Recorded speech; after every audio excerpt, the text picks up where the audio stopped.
नमस्कार दोस्तों, आज मैं यहाँ आया हूँ जर्मनी के शहर ड्रेसडन में। लेकिन मैं यहाँ घूमने नहीं आया हूँ, बल्कि आपको ये दिखाने आया हूँ कि कैसे हम लोगों ने, आप लोगों ने 15 कैंसर पीड़ित लोगों की जान बचाई है। मजाक नहीं कर रहा, आपको सुनकर लग रहा होगा कि है ये कब हो गया, लेकिन एक्चुअली में आप लोगों ने जान बचाई है। ये बात है करीब 1 साल पहले की, जब मैंने कैंसर के ऊपर ये एजुकेशनल वीडियो बनाया था। इसमें मैंने कैंसर के प्रिवेंटेटिव स्टेप्स बताए थे, कैसे आप अपने आप को बचा सकते हो कैंसर होने से। लेकिन इसी वीडियो में मैंने ये भी कहा था कि अगर एक छोटा सा काम आप मेरा ये कर दोगे तो हम कैंसर पीड़ित मरीजों की जान भी बचा सकते हैं। और आपने किया। आप में से 30,000 लोगों ने रजिस्टर किया, जिसकी वजह से आज हम 15 लोगों की जान बचा पाए। एग्जैक्टली ये कैसे हुआ, इसके पीछे एक हाईटेक लैब शामिल है जो यहाँ ड्रेसडन में मौजूद है। आइए इसके पीछे की साइंस को थोड़ा डिटेल में समझते हैं और अगले साल के लिए टारगेट रखते हैं 150 जानें बचाने का। कैसे कर सकते हो आप, चलिए देखते हैं। ये पूरा मुद्दा है दोस्तों ब्लड कैंसर का। ब्लड कैंसर एक ऐसी बीमारी है जिसकी वजह से इंडिया में हर साल 70,000 लोग मारे जाते हैं। हर साल 70,000 लोगों की जानें जाती हैं। अगर ये बीमारी आपको हो जाए और आप पर कीमोथेरेपी और रेडिएशन जैसी ट्रीटमेंट्स फेल कर जाए, तो आपकी जान बचाने का एक आखिरी ऑप्शन बचता है ब्लड स्टेम सेल ट्रांसप्लांटेशन। आपको किसी दूसरे इंसान के खून से स्टेम सेल्स लेने पड़ेंगे अपनी बॉडी में कैंसर से फाइट करने के लिए। ये प्रोसेस ब्लड ट्रांसफ्यूजन से काफी सिमिलर है जब आप ब्लड डोनेट करने जाते हो, लेकिन एक बहुत इंपॉर्टेंट डिफरेंस है। जब आपको सिर्फ साधारण खून की जरूरत होती है तो सिर्फ 8 ही अलग अलग प्रकार के कॉमन ब्लड टाइप्स होते हैं, A positive, B positive, O positive जैसे। तो एक सेम ब्लड ग्रुप का कोई इंसान मिलना इतना मुश्किल काम नहीं। लेकिन स्टेम सेल ट्रांसप्लांटेशन के लिए आपका HLA टाइप मैच होना चाहिए, और HLA टाइप्स 20,000 से ज्यादा अलग अलग प्रकार के होते हैं। ब्लड स्टेम सेल ट्रांसप्लांट के लिए मैच मिलना इतना मुश्किल है कि इसकी प्रोबेबिलिटी होती है 1 आउट ऑफ 1 लाख, यानी कि ये लगभग इम्पॉसिबल है अगर आप किसी को खुद से ढूंढने चलोगे ब्लड स्टेम सेल ट्रांसप्लांटेशन के लिए। और इसीलिए यहां पर आती है दोस्तों DKMS, एक नॉन प्रॉफिट ऑर्गेनाइजेशन जो दुनिया की लार्जेस्ट स्टेम सेल रजिस्ट्री बनाकर रखती है। ये बात है 9 जनवरी 2021 की, जब मुंबई में रहने वाली साइली राणे को ब्लड कैंसर से डायग्नोस किया गया। At around 4:30, a call came from my lab to my husband. He informed my husband that this is the case. तो फर्स्ट थिंग मेरे दिल में, दिमाग में ये फीलिंग है कि साइली मुझे छोड़ के जा रही है।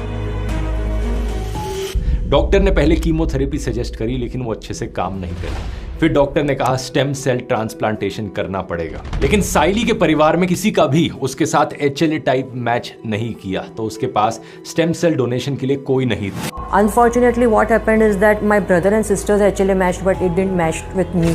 फाइनेंस की अरेंजमेंट भी हो गई थी लकीली, लेकिन डोनर नहीं मिल रहा। डॉक्टर की एडवाइस करने पर उन्होंने DKMS को कांटेक्ट किया, क्योंकि DKMS के पास 11 मिलियन से ज्यादा स्टेम सेल डोनर्स रजिस्टर्ड हैं, और इसी वजह से उन्हें कुछ समय बाद एक डोनर मिल गया। विशाखापट्टनम के सतीश रेड्डी, उनका HLA टाइप साइली राणे के साथ मैच कर गया। सतीश ने अपने स्टेम सेल्स डोनेट किए और आज साइली ना सिर्फ जिंदा है बल्कि एक हेल्दी लाइफ जी रही है। You are giving a life to a person. That is the best donation I think you can do it in your life. Nothing else will be comparable to that. ऐसी ही एक कमाल की कहानी है अहमदाबाद के 6 साल के महीर की।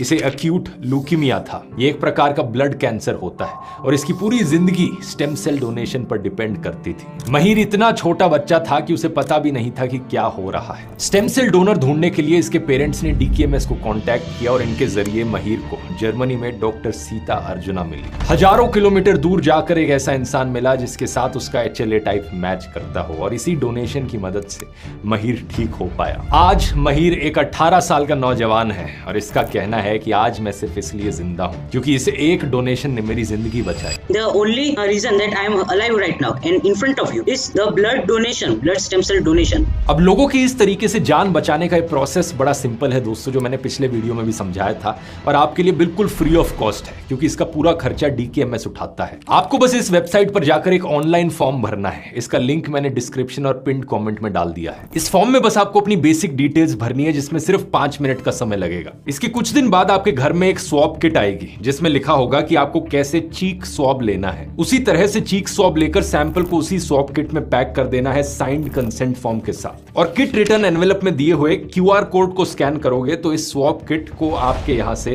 पिकअप कर लिया जाएगा। आपके घर कोई आएगा इस एनवेलप को दोबारा से पिकअप करने के लिए। यही सैंपल जो आप सबमिट करेंगे इसी के जरिए आपका HLA टाइप पता किया जाएगा और आपको ब्लड स्टेम सेल रजिस्ट्री में ऐड कर दिया जाएगा। इस पूरे प्रोसेस को होने में करीब 40 दिन का समय लगेगा और फिर आपको DKMS की तरफ से ईमेल आएगी कि आपको world stem cell donor database में ऐड कर दिया गया है। इसके बाद अगर आपका HLA टाइप किसी ब्लड कैंसर के मरीज से मैच करता है तो आपको DKMS की तरफ से कॉल आएगी।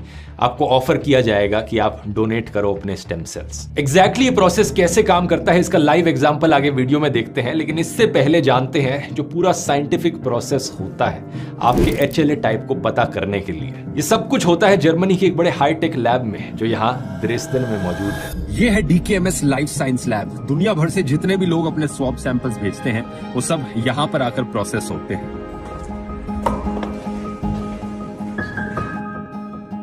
पिछले वीडियो में जब मैंने आप लोगों से रिक्वेस्ट करी थी, आप में से करीब 30,000 लोगों ने अपने स्वैब सैंपल्स भेजे थे। वो सारे सैंपल्स लैब में सबसे पहले यहाँ पर आते हैं। सबसे पहली स्टेप भी बड़ी इंटरेस्टिंग है। ये एक स्लाइजर मशीन का इस्तेमाल करते हैं आपकी इन चिट्ठियों को खोलने के लिए। ये मशीन सिर्फ इन एनवेलप्स को खोलने का काम करती है। अभी आगे आगे आप देखेंगे कि पूरा प्रोसेस कितना ऑटोमेटेड है। ऐसी मशीन्स का इस्तेमाल किया जा रहा है जिनका नाम आपने कभी नहीं सुना होगा। लेकिन दूसरी स्टेप जो होती है उसमें मैनुअल वर्क करना पड़ता है। इस स्टेप में सबसे ज्यादा कंसंट्रेशन की जरूरत होती है क्योंकि ये सबसे इंपॉर्टेंट स्टेप है। यहाँ पर सैंपल को एनवेलप से निकालकर एक प्लेट में लगाया जा रहा है। एक प्लेट जिसमें 96 जगहें हैं लगाने की, और इसे कंप्यूटर में भी इसी स्टेप पर रजिस्टर किया जा रहा है। अगर आप कंप्यूटर स्क्रीन को देखोगे तो वहां पर एग्जैक्टली